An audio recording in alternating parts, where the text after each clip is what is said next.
मुख्यमंत्री योगी आदित्यनाथ ने कहा 1947 से 2017 तक जब हमारी सरकार राज्य में बनी, थारू जनजाति को कोई अधिकार नहीं दिया गया था। मैं देख रहा हूं कि भारत और नेपाल के सीमावर्ती क्षेत्रों को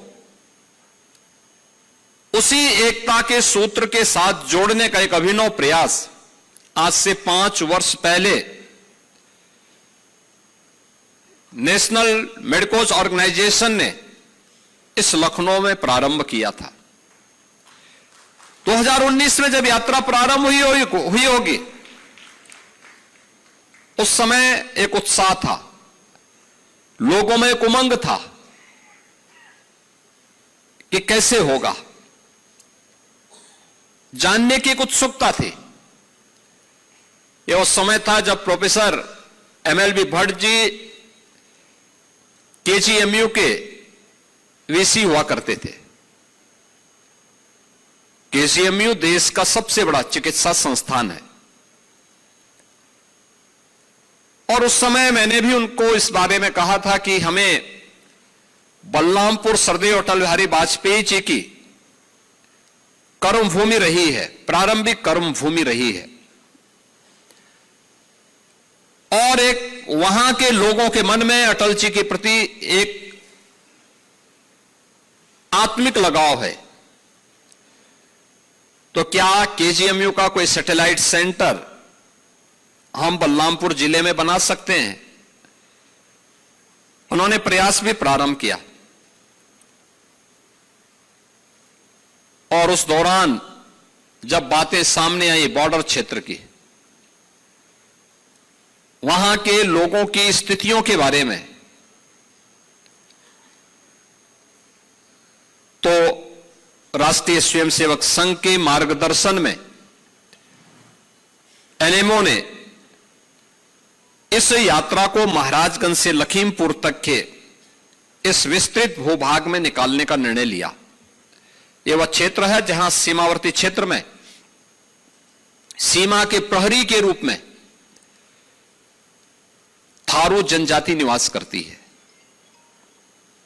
थारू जनजाति दोनों ओर है, भारत में भी है और नेपाल की ओर भी है। साथ साथ एक तरफ उनकी गरीबी और बदहाली एक चुनौती और दूसरी तरफ वहां पर बढ़ रहे कुछ नौधनाढ्य, यह भी अपने आप में एक चुनौती है, राष्ट्रीय सुरक्षा के लिए गंभीर चुनौती। बनटांगिया, आप आश्चर्य करेंगे, इस समाज के दबे कुचले वे लोग हैं जिन्हें कभी ब्रिटिश कालखंड में 1905 से लेकर के 1920 के बीच में इन्हें तराई के क्षेत्र में,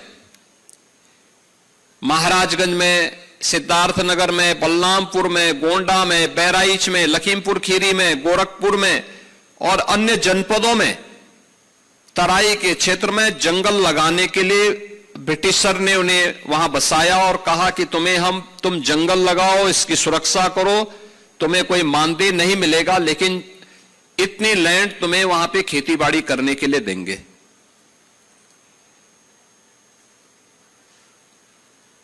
इस देश में आजादी का आंदोलन चला, ब्रिटिश इस देश को छोड़ने के लिए मजबूर हुए। 1947 में उन्होंने देश को आजादी मिली, लेकिन आपको आश्चर्य हो रहा होगा, बनटांगिया के लगभग 54-55 जो ये गांव हैं जिनमें हजारों लोग निवास करते हैं, इन लोगों को 1947 से लेकर के 2017 तक, जब तक भारतीय जनता पार्टी की सरकार प्रदेश में नहीं बन गई, तब तक कोई भी अधिकार नहीं प्राप्त हुए थे। न वोटिंग राइट थी, न राशन कार्ड था, न वहां की कनेक्टिविटी थी, न वहां पर कोई सुविधा वहां प्राप्त हो रही थी। 2017 में जब हमारी सरकार बनी तो हम लोगों ने उनके बारे में सोचना प्रारंभ किया, अन्यथा उससे पहले वन विभाग के लोग उनका शोषण करते थे, पुलिस के लोग भी उनका शोषण करते थे, और उनके बीच में धीरे धीरे करके कुछ मशीनरी से जुड़े हुए लोग और कुछ वामपंथी लोग भी उनके बीच में घुस करके उनका ब्रेन वॉश करना प्रारंभ कर दिए थे। और उस दौरान जब सरकार आई, सरकार आने के बाद हम लोगों ने कहा कि नहीं, इनको सबसे पहले राजस्व गांव के रूप में मान्यता देने की आवश्यकता है, और उन्हें राजस्व गांव के रूप में मान्यता दी गई। ये सभी 54 गांव आज सभी प्रकार की सुविधाओं से आच्छादित है। उनके वोटिंग राइट भी दी गई उनको। उन्होंने 2019 से अपना वोट देना प्रारंभ कर दिया है।